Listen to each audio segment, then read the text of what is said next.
about our seminar today is that we have partners from overseas across the Atlantic. So allow me to welcome here Mr. Max Stewart from the company Enterprise Florida. And perhaps before we start talking about creating business plan and all the topics, it would be great, Max, if you could tell us a few words about yourself and about Enterprise Florida. The floor is yours. Sure. Good morning. Dobry dzień. Excellent. I am the regional director for Enterprise Florida, the state of Florida's public-private partnership on business development, retention, and expansion. And my job, I work mostly on expansion for companies. So I work with companies that are looking to grow, but are also looking to go international with their products and services. I spent 10 years with the Department of State working on foreign delegations coming to the United States. And Branyo is actually one of my good friends who spent 8 months in Florida with me a few years ago. And I have actually traveled to Poland and Slovakia. I was traveling from Warsaw to Krakow and then Krakow to Prešov, Slovakia. So I've been all throughout the country of Poland and Slovakia, and I've seen both. So I'm very excited to work with you and share some of the knowledge from the United States. Excellent. Just for your information, Max, over here we have people who work with enterprises, who work with starting businesses, sometimes on the day-to-day basis, sometimes occasionally, and they all are eager to know what are the tools you are using in Florida to support businesses, to help startups, and to advise them how to develop their business. So it's an excellent thing that we can share your experience and that actually we can learn how you're doing the things which can be also done over here in this area of the Czech and Polish borderland. So thank you very much again, Great. Max, for being ready to help us with this. And I suggest that the webinar would be done in several steps. First, we'll give a chance to you to lead us through the PowerPoint presentations that you prepared for us. And then we may discuss some of the points. We will ask you some of the questions that we find interesting to talk about. And then we'll get to some conclusions, if you agree. Perfect. Okay, then the floor is yours, Max. Great. So I can't see where the PowerPoint is, but I'll just go through mine. Is that fine on Yes, here? we have the handouts in our Okay, wonderful. Some of the basics that we use in the state of Florida to help businesses are as follows, and this is kind of a general overview of a business plan, business crises and planning for the future from our perspective. If this becomes too basic, let me know and I'll go into more detail, but I just prepared this as a general knowledge for what we do with companies to prepare them for the business sector. A lot of companies come to us with an idea for a product, and this is how we kind of go through the steps with them along with a partner organization called the Florida Small Business Development Network. They are a sister organization to us, and they handle companies at the startup level and at the idea phase, the beginning of an idea. And what we do is we use them as an incubator to help get the companies to the level where they're growing past 5 employees and on up to 500 employees. That's the level that we work in the most. So on the agenda that I have, I'd like to talk a little bit about how we create a business plan with a company, determine the market, create a customer profile with them, and do potential sales. And then talk a little bit about business crises. And the biggest thing about that is startup cost and funding. And then also financial planning and forecasting, which is a big portion of what we do with companies, is financial analysis and forecasting. And then I'll talk a little bit about how we help companies plan for the future with growth plans and a break-even analysis. So there's a little bit of information on what we do and what we are as Enterprise Florida on the slide. The next one is the creating the business plan diagram. So this is where companies come to us. They have an idea and they ask the question, can this be a business? And we kind of help them go through the steps, and we make sure that they circle around to talk about the different points that they need to know about to see if this is a viable business idea.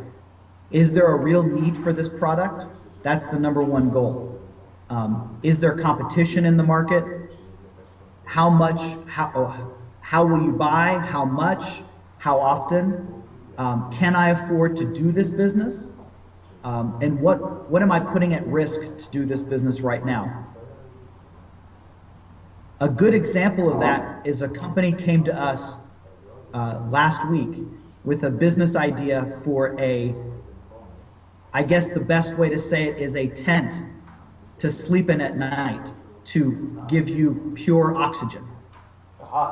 Okay, so right there. So they called us last week to create a tent to put oxygen in for environments like China or Mexico where the air is not clear. And all he had was a drawing of that product. And so we had to take him through this step. Is there a real need for this in the market? Is there competition? So his job then was to go through these steps personally to look at the competition in the market currently, how much it would cost, how often would people buy this? Is this a one-time purchase? Is this multiple purchases? And can he afford to do this? So these are the steps we worked with him to start off his business. So that's how we work with a company on creating a business plan. The next slide is kind of what we do to tell them how they can start the funding process. If you're familiar in the States, to get a loan or to get any kind of money, you need a business plan to create.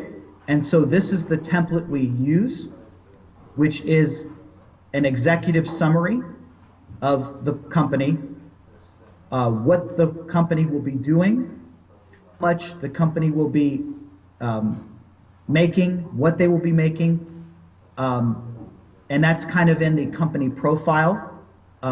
What is their product and service? Their audience, who are they targeting for this? In this company's case, they were targeting clients in pollution environments with high pollution content like China, Mexico City, actually Los Angeles, California was another place that they said there was a target. And the future of the industry. Is there a future for this? And for him, the product has a very good future because as we have more and more pollution, there's more and more need to keep children safe at night. So, and then we go into this basic company description. Who are the key employees at the company? What is the mission statement of the company, which is very important, not for a monetary perspective, but for a social and eco-social perspective. What is people like to grasp onto a mission that has a cause and understand a company more than that. That's very true here in at least States. That's very true. Details about the product and service and qualities that will make your business a success. What qualities do you look for as a business? Is it very high quality product? Is it very fast customer service? Is it very good attention to detail, upgrades, design, features like that? So, any questions so far about? Perhaps. I just wonder, which of these points do they find easier to define? Which of them do they find more difficult? Perhaps there are some things that they haven't even thought about. Like I expect they are, or they should be, they should manage to define their company profile. But I'm not sure about how precise they are in defining their target audience, their target client. And then I'm totally sure that they haven't even thought about the mission statement before opening the door of your office. Is that right? Exactly. That is the biggest thing is, biggest thing that we work with companies on is defining your ideal audience or client. That is the number one product we work on, is making sure they know if there's a market size for their company.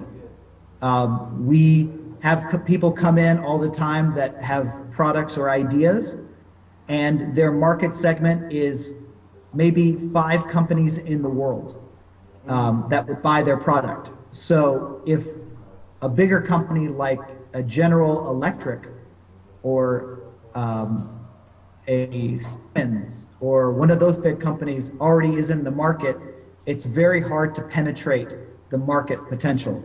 So finding a product or a service that would fit within a larger scope of people works better. So having a narrow specific product without a lot of different options is good. In this case, for the tent, we thought of, because it's a tent, I said, well, could you make it where it could be, it's for children, so make it for a boys' tent with airplanes on the cover. For a girl's tent, make it a princess castle with lights on it, and that's an idea that we brought to him. So he's now, instead of just a basic, he's given people the basic idea, but an upgraded model that looks like a princess castle, or a boys' room that looks like airplanes, or Star Wars. So one of those things. So making it from a target audience and defining who is your audience is very important in this process. The mission statement is more of a internal question that we ask the company. What is your mission to do this product? Why are you doing this? Are you doing this to make money? Are you doing this, which we're all hoping that they're doing this to make money, but are you doing this just to make money, or are you doing this to fit a need or a service in the market?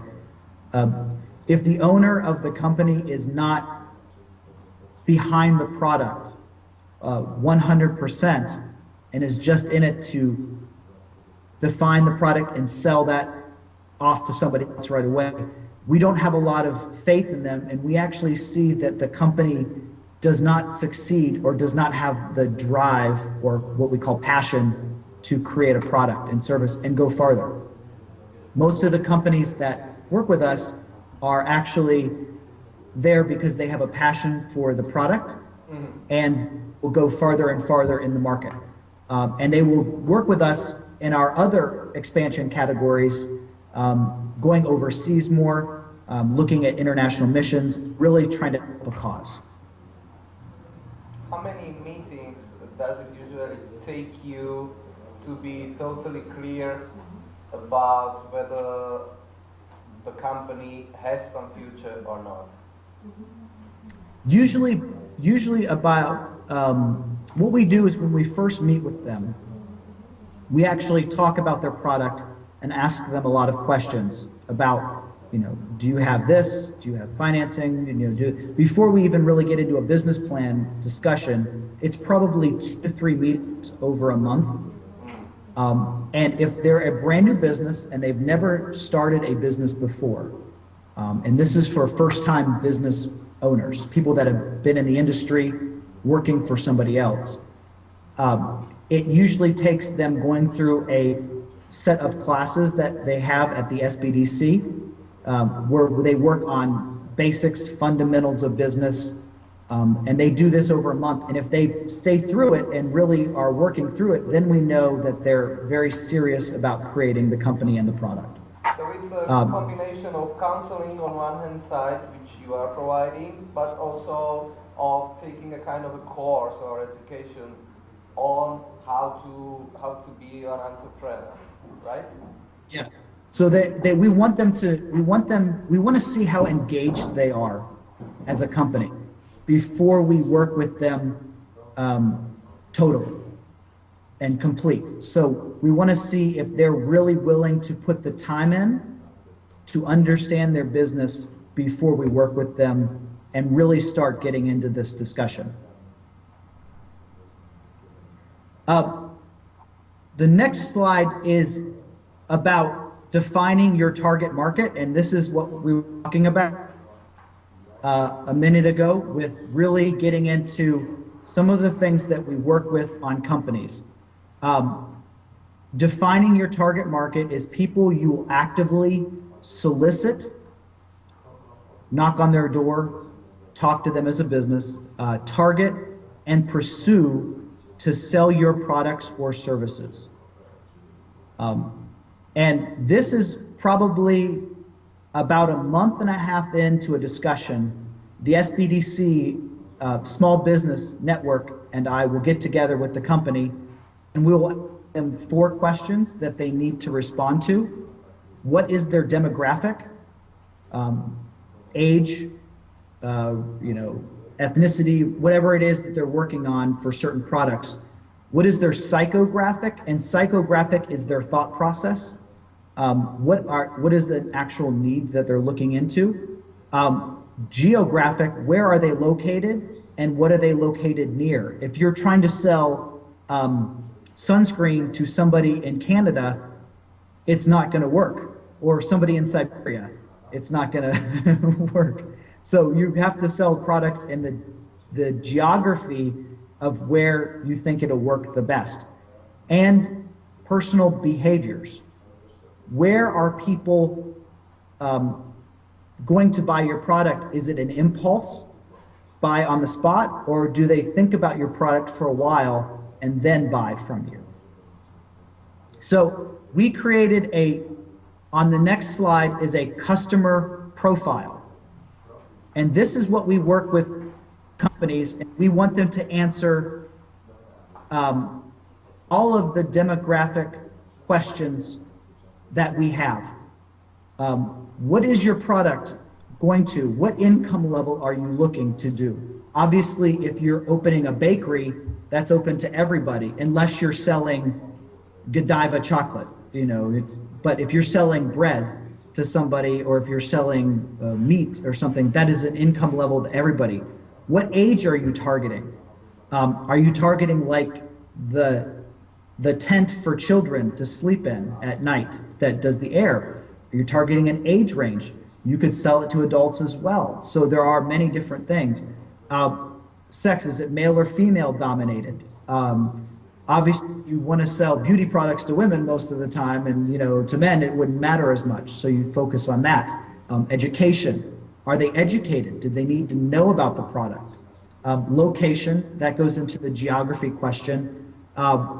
Race, religion are 2 questions we ask only if it's halal. We have a lot of requests for halal or kosher products. We have a large Jewish population in Florida. So a lot of the products would it be kosher or halal? That's a question that we ask them as well. It's good to know if it does apply. If it does not apply, then it's fine. Hobbies or skills, that is an important question because hobbyists, men like cars. Most men like fast cars. So selling auto parts to aftermarket auto parts to men is very easy. We love tinkering with our cars. Skills, health, marital status, and number of children are questions we ask only because we want to know if the company has done enough research. Who would buy the product more? Is it the married man or the married woman or the single man or the single woman? So, and number of children, that only depends if you are buying multiple products like kids' toys. Do you need to buy one or do you need to buy three so all three kids have a product? The psychographics this is where it's a optional category, but we try to have companies answer these questions on their own as well. The biggest one under the psychographics category that we deal with is usually job and position and buying habits. Buying habits are the number one thing. Is your product we call discretionary income, where you buy if you have extra money? Or is it a need-based product where you buy because you need to have it, like food, water, shelter, those types of things? So those are in the psychographics where we try to give a lot of questions to the company to have them answer. This is their homework. They come back to us after we've asked the questions and says, do these apply to you? And this is how we get scope finding their market, what their customer profile looks like.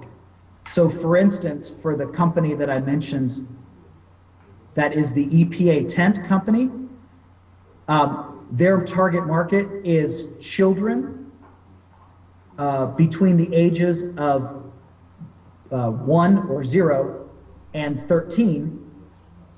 That's their target market, but they're selling to middle income mothers and fathers who are married with education because they want to buy a product that will help their kids. They're educated enough to know that pollutants are bad and they should buy this to protect their kids. So they're looking at middle to high income.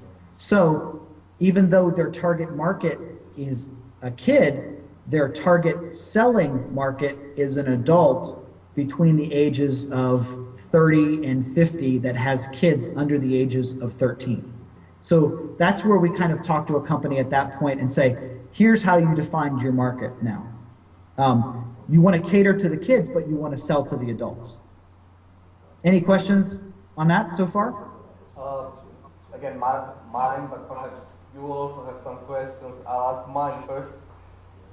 Having the privilege of the moderator. I know this is not the topic of today's lecture, but still, this company, the one trying to produce the tents, they actually want to penetrate the international market, because you said that they are American, but they are planning to penetrate the areas where the air pollution is an issue, like Mexico.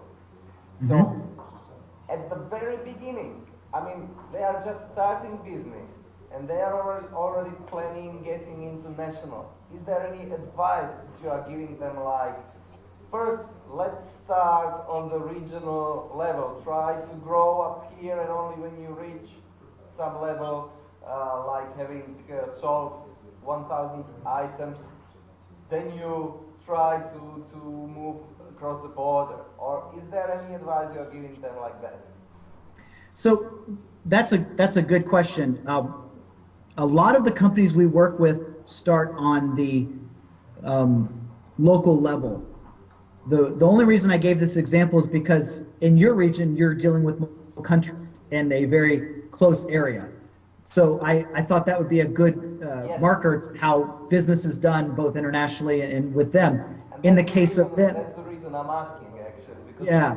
that's a very nice example for this area, this borderland area over here? Yeah, so this is because we have a NAFTA, which is the North American Free Trade Agreement, trading to Mexico is almost as easy for a company in Florida as trading to Georgia. Almost as easy. There's a couple steps. So with them, their initial market was Mexico City, with a population of 19.5 million people. That's a large market to go after. So what we did is we said, you need to figure out the EPA regulations that are valid in the US and Mexico.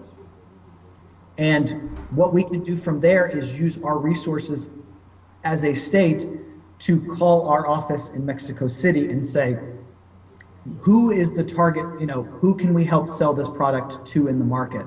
So it was very easy to do that for them because of the trade agreements between the two. And being in the Eurozone or right close to the Eurozone, it's very easy to trade across borders. So for us, the same with NAFTA, because of the trade agreements, it's very easy to trade across borders, but still it's an international market. So selling across the border was very easy for them, and they were very ready to do that because they knew there are 19 million people in an area like that. Now, Los Angeles is the same way. There is a very high income level in Los Angeles with all the movie actors.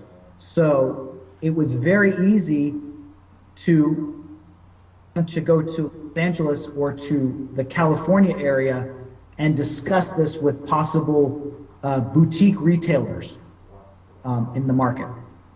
So it wasn't hard at all. Trade has become, on an international level, so globalized and so flat that it's easy to break boundaries.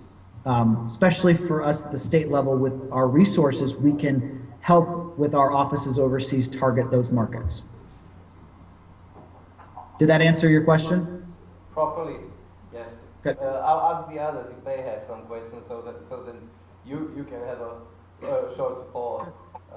Ak sú nejaké otázky z vašej strany už teraz, možno by nebolo dobre trošku vypíchne vás, tak vám čo si napadlo medzi tým? Maybe I have one question. Do you use the same methodology in all cases?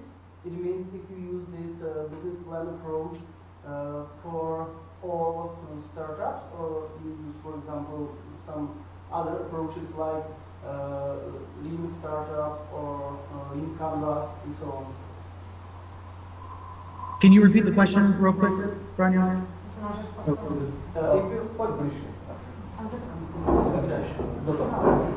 Just a second. Do you use always, in all cases, this methodology, or do you use, for example, lean canvas or lean startup or some other methodology? So yeah, there are a couple different ones that are being used in the United States. In Florida, this is the one that we use predominantly with startups, is making sure that they know what how do you create a business plan first. This is the methodology we try to keep with, just because at the state level we have the same resource development structure, so everybody uses the same developmental toolkit, and this is the one we use the most. We want a company to define all of this before they even go to the banks for funding or to get a loan. And all of our banks that work with the SBDC and us know that this is the procedure that a company will go through. So when they're looking to open a business checking account or a business line of credit, they know that they will come in if they've been through proper steps with this plan, so it's all streamlined and it's very quick. If they have a business plan created, it's very easy for them to accept it because it's been vetted by not just the bank, but by the state and also by the local small business network. So, Excellent, thank you. good. Any other questions before I continue? Nejaké otázky ešte predtým, ako budeme pokračovať? We can continue, Max, now. Okay, perfect. So the next step, after they've created a business plan and they've done their customer profile, we want them to spy on their competitors in the market and see who else is doing business. This is where we come in at the state level and the small business development level with a number of tools that we have to figure out the market competition. We use, in America, we have a couple tools called Hoovers. Are you familiar with Hoovers, which is a international company database?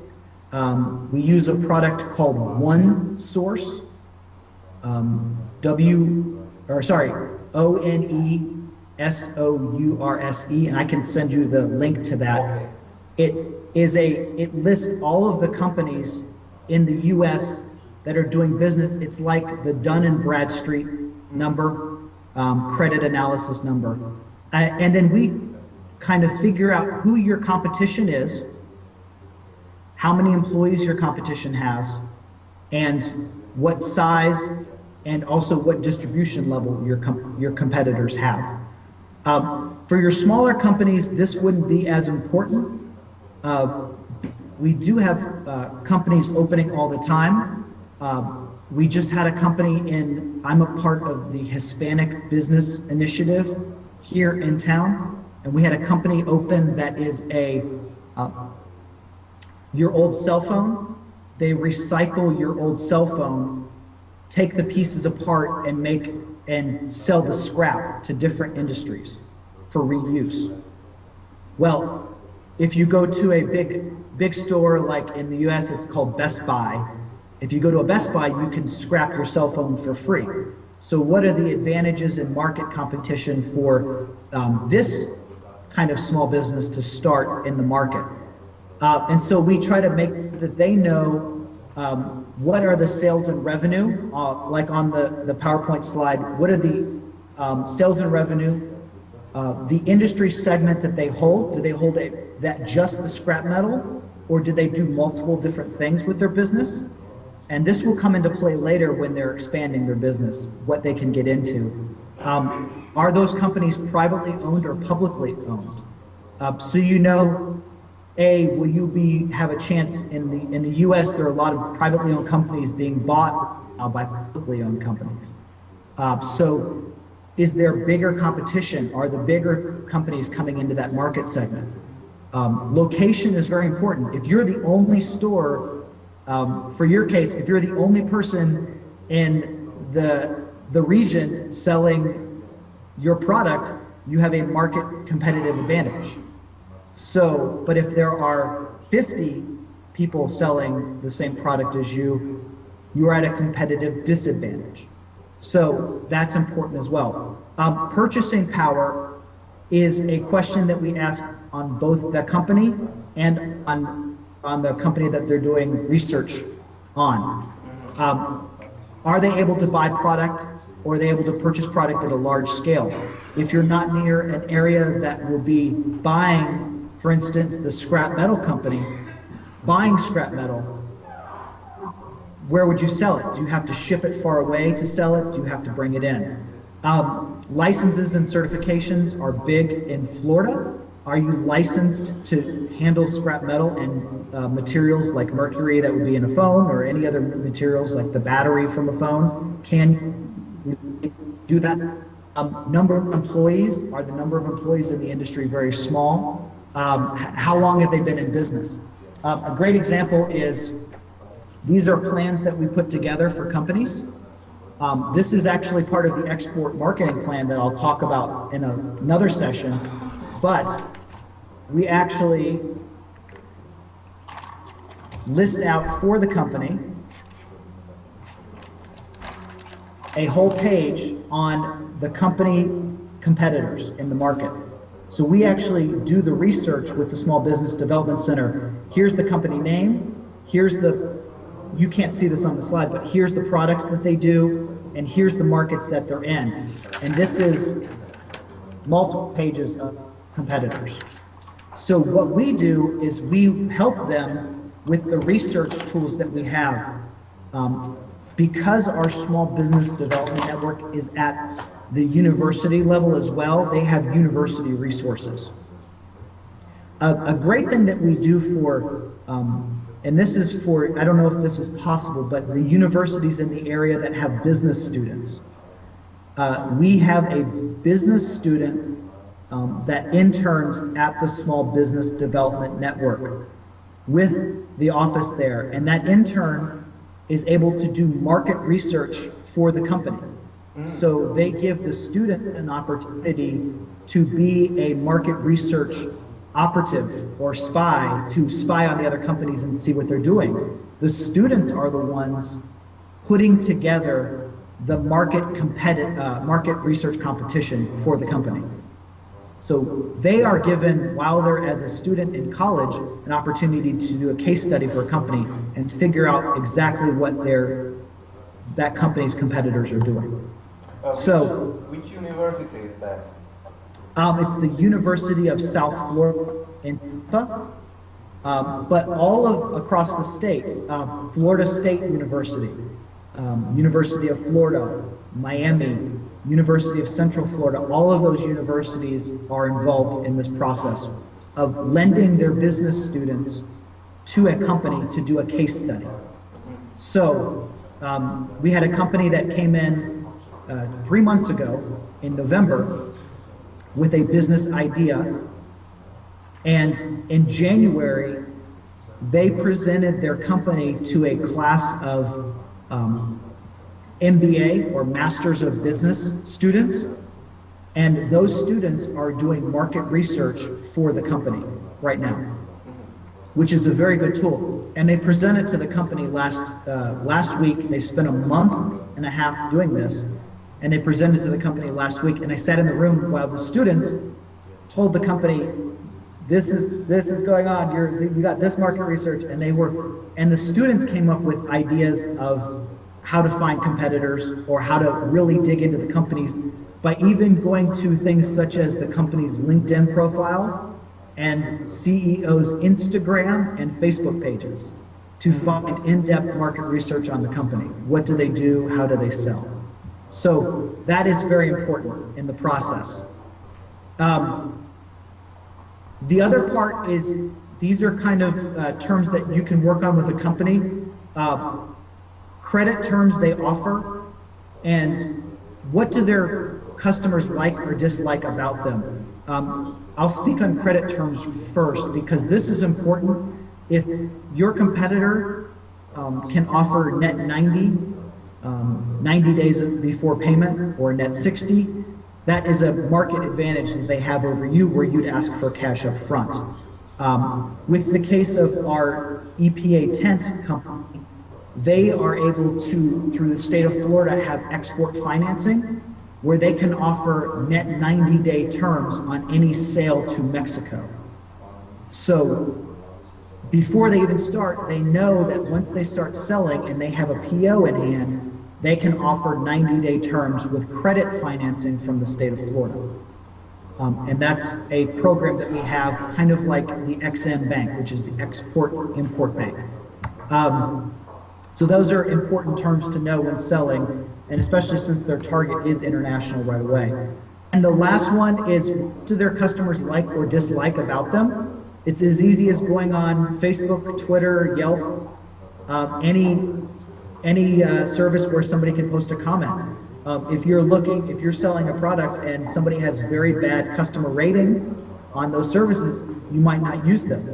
My wife and I go to dinner, and if a restaurant has a very bad rating, we skip that restaurant, But if it has a good rating, we read the reviews. This is great food, this is good this. Same thing in business. If you're selling products or services and you have a bad rating, people tend to not want to go to you. So having a good rating, or at least having where you have customer reviews and then you've commented, we fixed the situation, those types of things are very important as well. So knowing if your only competitor is very bad at what they do, it might be a time for you to get into the market or be involved in the market. So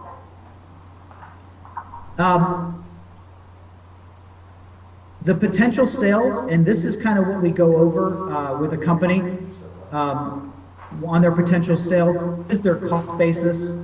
This is all accounting, and this is, if you guys know this, just, we can skip through this real quick, but material, labor, and delivery are all part of your cost basis.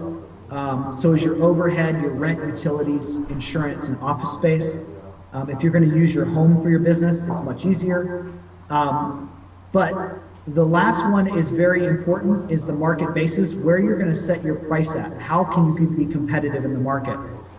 What is the current shelf price? It's as easy as going in the grocery store or the home goods store or the hardware store and finding the price of a similar product.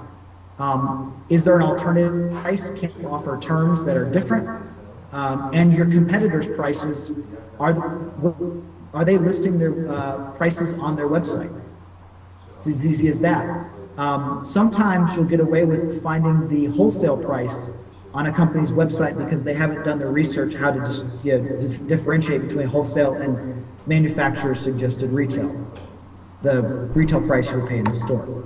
So these are important parts of the potential sale that we deal with a lot. A really hard thing for us right now is, this, the euro to the dollar is closer than it has been in a long time. So for us as Americans trying to sell into the European market, it's very expensive right now to do.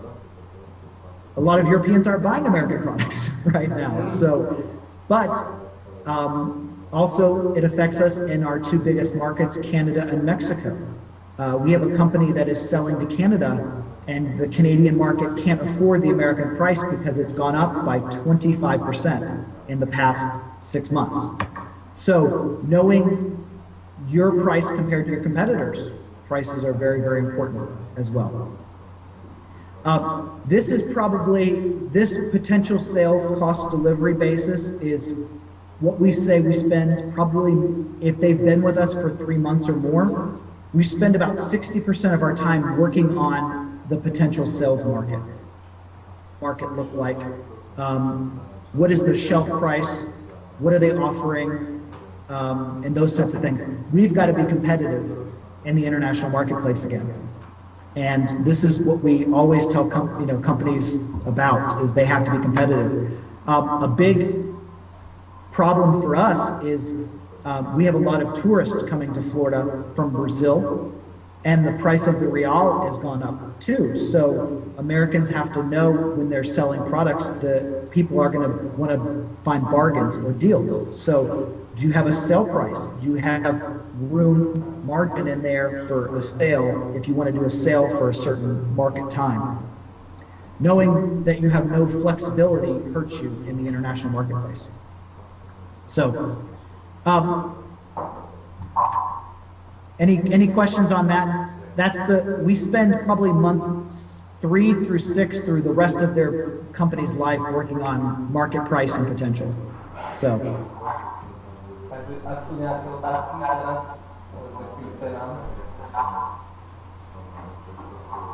Not so far. I only wonder, Okay. I'd expect that when a new business comes to you, even when he knocks at the door of your office at first time, they probably know very well about how much they would like to ask for the product or service that they want to sell. I'd expect that this is something that they already have in their mind, but probably very often their expectations do not meet what they can ask for. Is that right? No, it's funny that you mentioned that, because we have engineers who have worked for 30 years, and they are used to making $80 to $100 an hour being a consultant. And in the market, a consultant only can get between $60 or $90 an hour. So they're at the top of the range usually. Companies don't realize the biggest thing, if you're selling a product, companies don't realize the price of the initial cost of making a product is very, very high. Tooling, for example, to make a mold of your product, if it's something that you need to do, costs a lot of startup capital. So do you have a product or service that needs to be remolded on an annual basis, or you change, it changes the whole entire product process line for you. So those things are important. But we've seen in the past year, at least here in the States, 3D printing, where the printer you can put almost on your desk and print prototypes and models, has changed a lot of that for companies that are making small parts, because all they have to do is say, I want this created, they send it off, and then they get the products back. So that's changed a lot of the lead time. A lot of companies spend a lot of time in prototyping if they were making a product. Whether it be a wrench or a hammer or something special, a lot of the money goes into the prototyping or the initial design phase of a product. So, and that kind of leads into the business crises thing. The biggest crisis that a business faces is the day after they complete their business plan with us and they go for funding. That is the biggest problem of any company that is looking for funding and startup. The biggest thing that we have is, not for us in the state of Florida, but for other states, is the registration. To register your company in the state of Florida, it's only $50 to start registering your company. To open a business account, you need a $100 business account to open a business account. So the registration process for us is not laborious in the beginning, but the big costs come in equipment and inventory and salaries. Are you going to be able to afford to pay yourself a salary right away? And that is a problem. Most businesses, when they complete their business plan, we say, all right, are you able to quit your job now and do this? Or do you have backup? Do you have money saved to be able to be a business owner? And most of them say, this is just an idea that I want to get started. I don't have the money to do this. I need financing. And we say, you need at least, before you start your business and you're coming to us with this, you should be working right now and saving money to be able to work on this yourself. So from day one, and this is why we make this is so important, we tell businesses you must be net from the time you start working on a business plan. If you're working for another company, you need to be saving everything you possibly can now to be able to do this you want. Or if it's a part-time business for you, then you can work on your leisure or work on your own service. But if you really want to be in the business, you need to be saving now to be able to work for this business in the future. So those are the startup costs that we see. If you have other startup costs, those are the basic ones that we have in the market. The ones about, if you see the one that says equipment, website, networking. Networking is as far as you want it to be. We're working with the local Chamber of Commerce. My office is actually located within the Tampa Chamber of Commerce here in Tampa, Florida.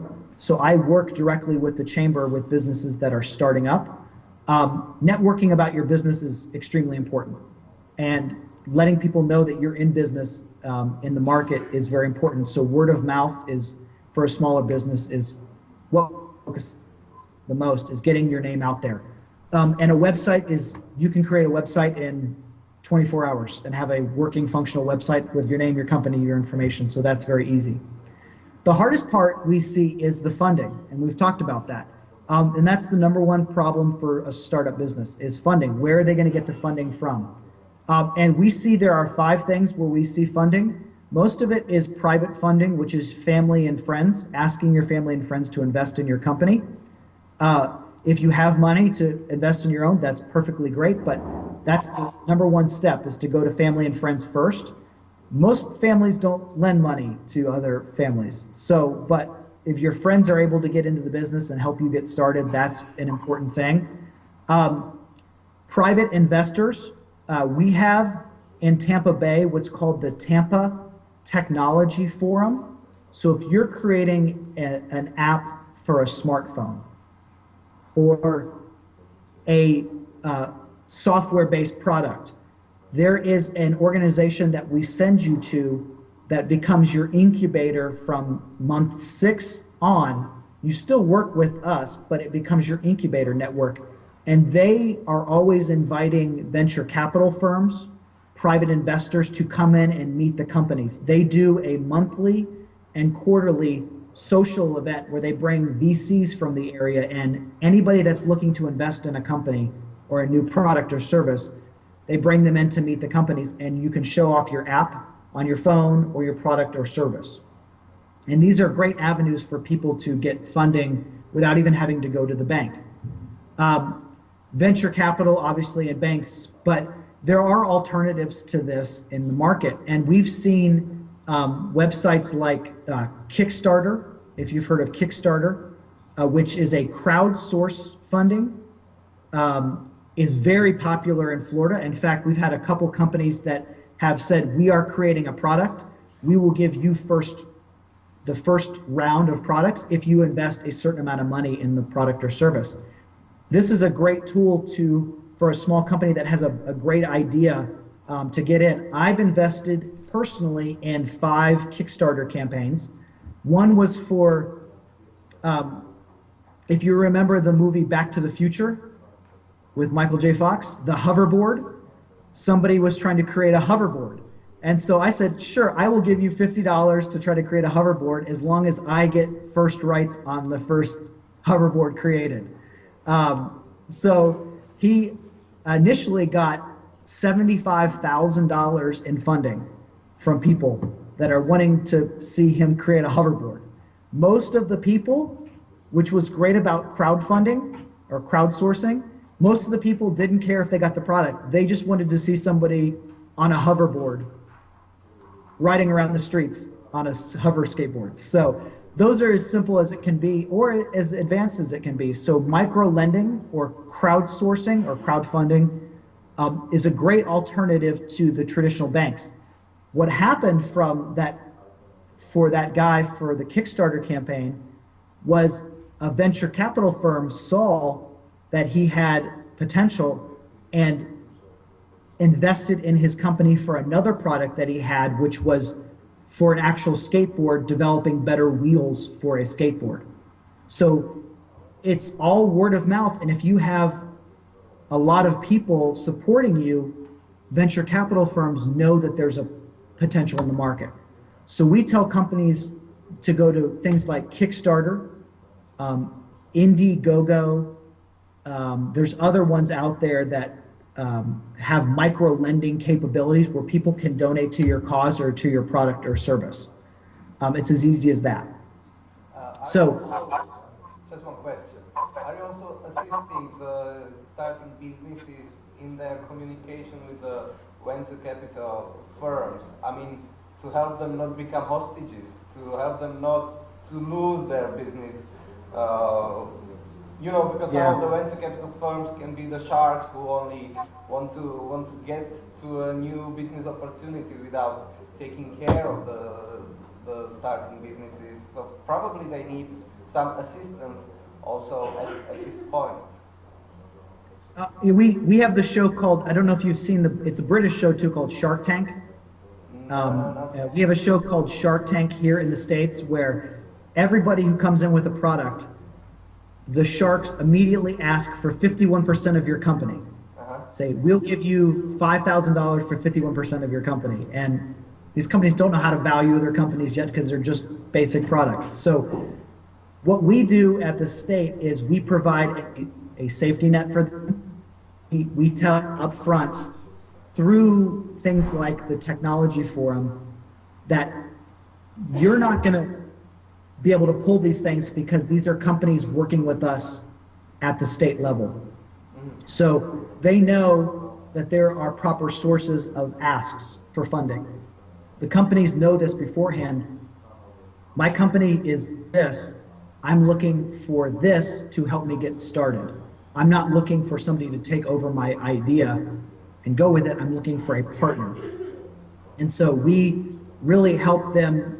The companies know that, if somebody asks for 51% of your company, they're just trying to buy you out because they might own products or service in another one. And it's also good for a company to make sure when they're talking with private investors who would be investing large amounts, do those people own a similar product or service? Because they might say, sure, I will give you $100,000 for 51% of your company. You say, that's great, but they might own a competitor product. And so that might be their way to keep their hold on the market. Mm. So we do a lot of that with companies and making sure that they understand what to get in when dealing with a venture capital firm. But we have at the state level guarantees for small business lending. If a small business goes through us, the state guarantees a portion of a loan for a product or service, up to 25% loan guarantee.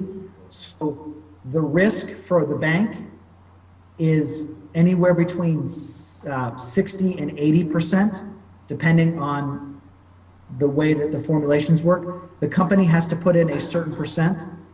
The state of Florida can put in a certain percent, especially in the technology sector. And then the bank is liable for the other risk. So the bank isn't taking 100% of the risk. The person and the state of Florida are providing some guarantees against the loan that the bank is making to the product, or the credit loan. Are there any schemes, the financial schemes for new businesses provided by local or regional governments in the state of Florida? The local governments at the Tampa Bay Technology Forum, especially, we're very big into high-tech technology products. They provide a loan guarantee on top of that, where they also will provide the overhead, the initial 6-month to a year overhead from the county. The county will provide office space, internet connection, coffee, break room, conference room center, everything that they need, so they don't have any of that rent, utilities, bills in the initial stage. So the incubator as such is actually run by the regional government? By the what we call the county government here in The county Florida, government, yes. yeah. Yeah, regional government. Yeah, like the Seminole County one I was in. Yeah, and that, especially for technology products, we are starting a manufacturing one. So if you're manufacturing a product, there is a incubation center that has a dedicated office center with CNC machines, 3D printers, graphic printers, all those different things in it, so you can make runs of your product on a small scale to show to different people what you're doing.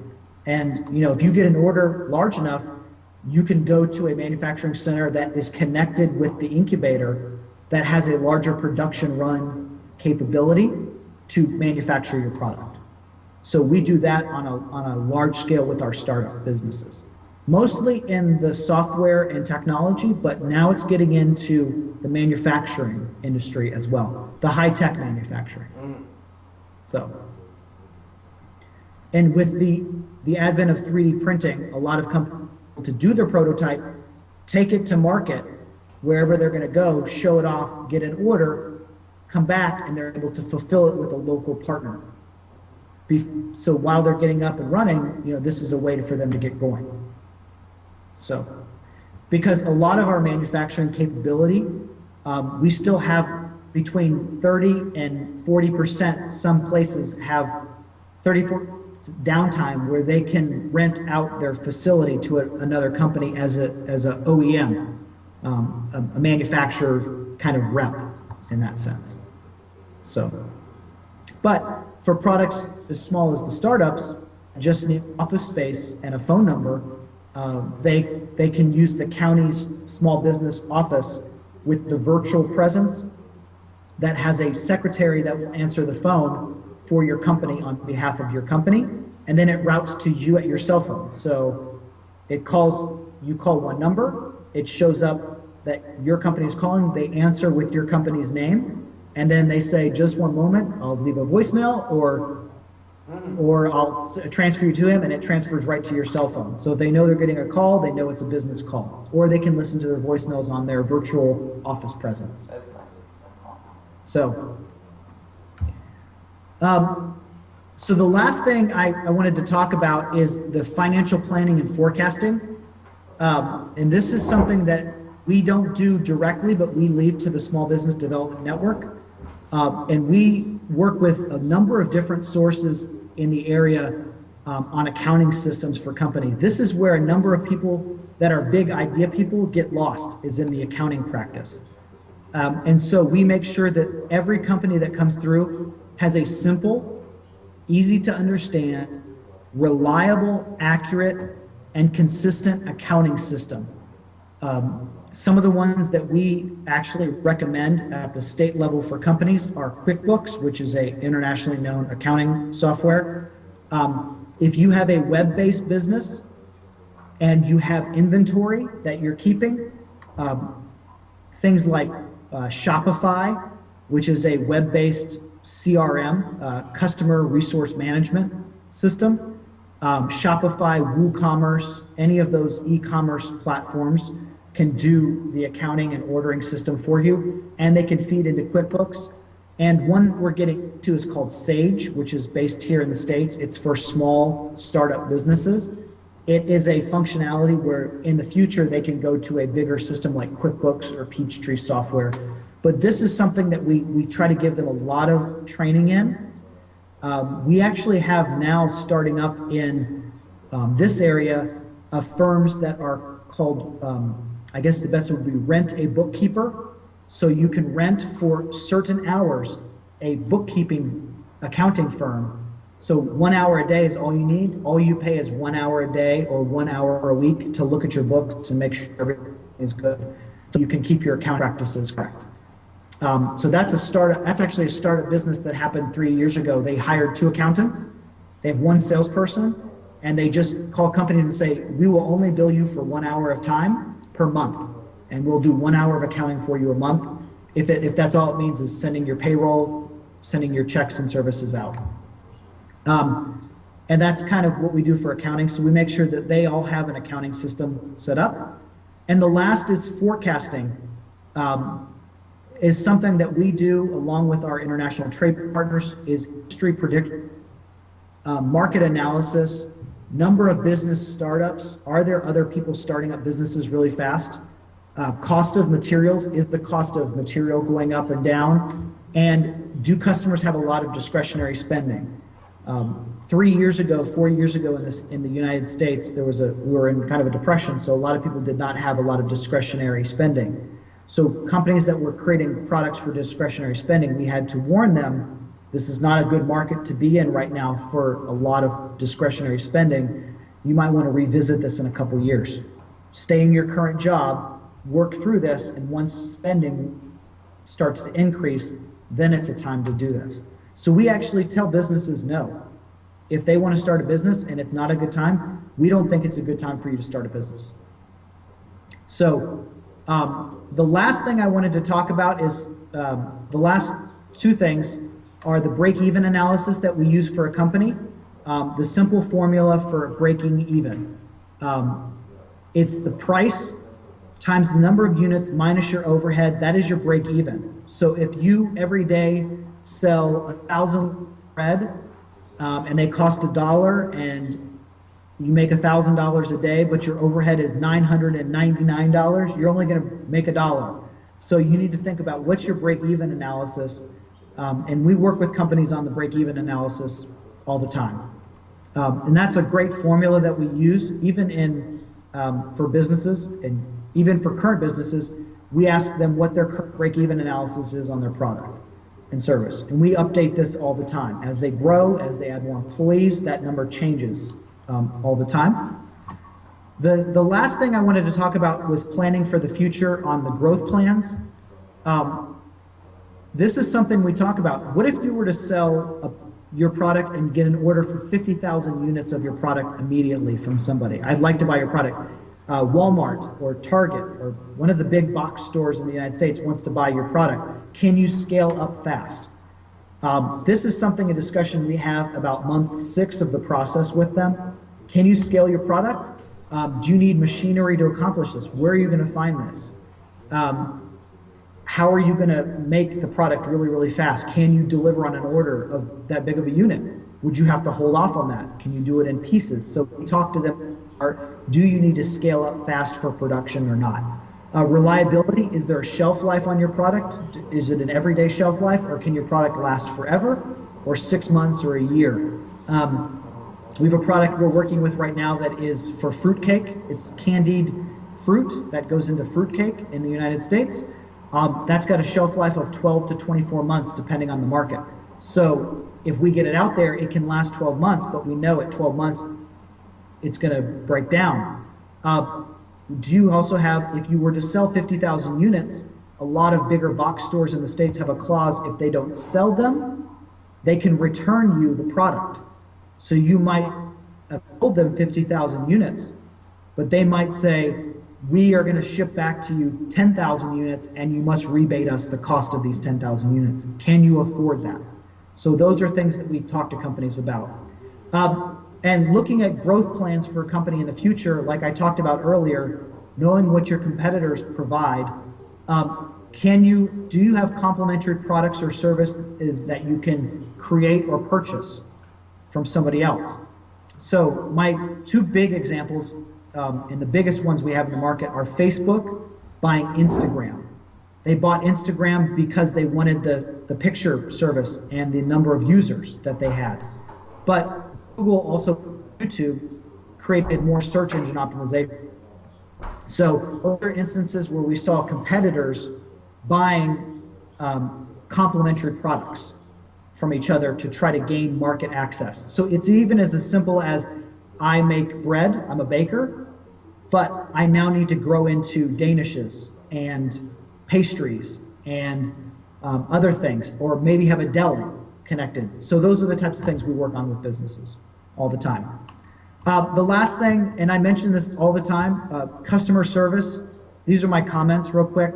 Customer service is % of your business. If you have bad customer service, especially in the United States, you won't sell products. Unless it's a consumable good, selling online is key to success. Having a website where people can see your products, visually see your products, is very important. Word of mouth or word of website through Yelp, all the different online review tools is key to growing your business. And then the biggest question we ask a company, and we try to talk to them about, is planning for success, or are you planning for the future? Which part comes first? Are you planning for success, or are you planning for the future? Do you want to be in this business for a long time, or do you want to be in this business for a short amount of time? So that's my comments on the first session. So Excellent, Max. I'm open to Thank you, questions or comments, or Again, I'll give you a chance to the others to ask you questions. I have just the general one. If you come back to all of the companies, all of the starting businesses who came in contact with you and asked for your counseling, were they more concentrating on providing services, or were they more in manufacturing industry, for example, in general? it's about a 60-40 split. Most of it is a service, and about 40% is manufacturing or a product. Most of them are trying to provide, it's as simple as opening a yoga studio to provide yoga classes for people, to anything from, I want to manufacture the tent for the children. So it's about a 60-40. Most of it is a service oriented, but about 40% of it is an actual product right now in the market, at least what we're seeing.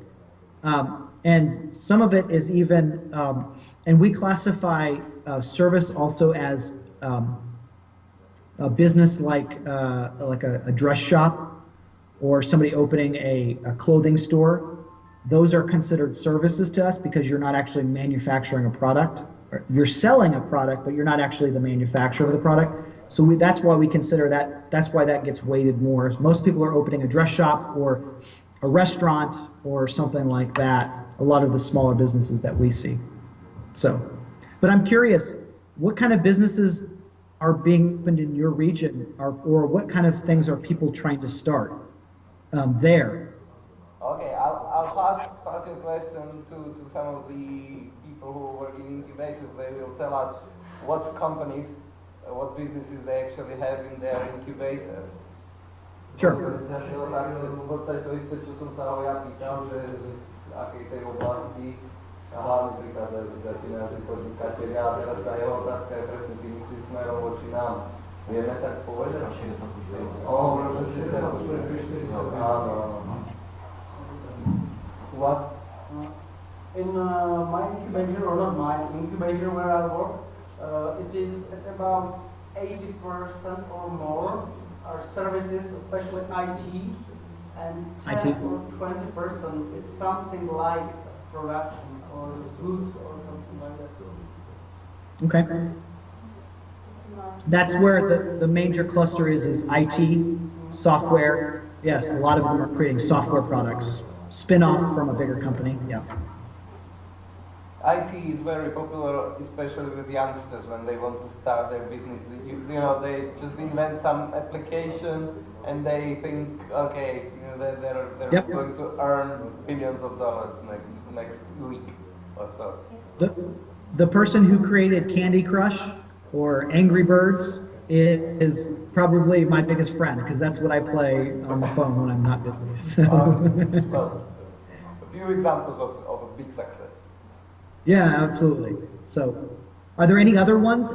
Any other industry sectors that you guys that are common that I can kind of tailor things to? Mimo IT, mimo služeb, napadá vám někdo? Building industry, but specialists in the building industry, architects, some special parts of static, Static engineers, for example. and special technicians. We actually see a number of companies in the project management where they do rent a project manager. So you have a consultant that comes in just for a specific part of a project and then is gone. So they only do the ground surveying, project management part, and then they move on. And we actually have seen a lot of that. We are rebuilding our airport in Tampa. They're spending upwards of $3 billion to rebuild our airport. So there are a lot of companies now opening up that are 2 to 3 people engineering firms that are doing this exact thing. But we offer in Florida advantage if you are a small or minority owned business to work with the larger governmental organizations to be a subcontractor on these larger projects. So that's been a benefit for these smaller companies is there's a mandate that 25 to 30% of the work on a project, if you are the prime contractor in, let's say, building a road or building the new terminal, must be done by a small or minority-owned business registered with the regional office company. So that's So- the rule over there, yeah? Yeah, it's very typical that they actually request this. The government requests this of the prime contractor, whoever it may be. There must be this, or there are penalties to the major contractor for not using local resources and local talent to be involved in the project. That's an excellent news because actually we do not have anything like that over here and we think that the region needs it. It's kept businesses going. A lot of ours are civil engineering firms, like you mentioned. A lot of them are work roads here or bridges or the airport. So a lot of that work is being done by the local civil engineers because the firm who won our airport contract is based in Dallas, Texas. He does not understand the local road flows, traffic jams, soil patterns like somebody who's been in the market for a number of years. So they use these local firms that are starting up to be involved in the bigger projects, and it's a mandatory thing, or there are penalties.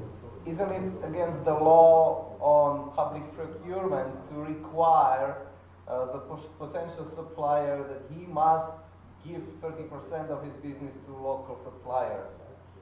Yep, and it's what it is it's more, there must be, if they use hours, billable hours is the key. So if you use billable hours, so you as the large prime firm know that you need to make sure that you're billing hours to local firms that equal 25% of your contract total, which for people that are doing like rent a engineer for a month or two, if you're able to book 20 hours a week for 50 weeks, you've got a lot of engineering capabilities in the local area. And the great thing is all the companies have to be, the little companies, the minority and small businesses have to be registered with the county to be involved in this program, so they can keep track of who is doing this. Yeah. So whoever's been through the Small Business Startup Network with us also can be involved in these projects, and they're already registered to be a part of the bigger contracts. So all they have to do is go to the big prime companies and say, I'm a small business registered with the county or the regional office for you, and they are able to get on the bidding list. And they have to be competitive as well. They can't be outrageous. It can't be, you know, I charge $500 an hour. It has to be, I charge similar prices as everybody else. They have to be competitive as well.